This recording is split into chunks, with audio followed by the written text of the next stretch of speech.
Hi!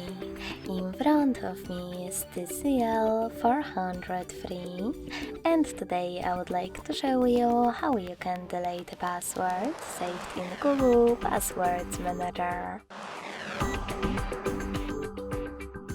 Begin by going into Devices Settings and scrolling all the way down to access Google section. Then tap on All Services next to Recommended.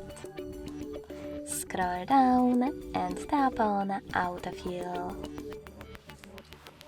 Then Autofill with Google. And after scrolling down one more time, Google Password Manager.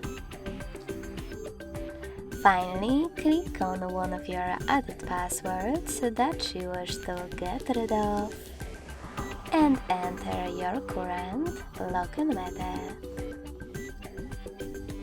Lastly, select Delete button right next to the Edit one and confirm your choice in the pop-up. So when I do that, as you can see, my password was successfully deleted. Thanks so much for watching. If you enjoyed this video, leave a like, comment and subscribe. Bye!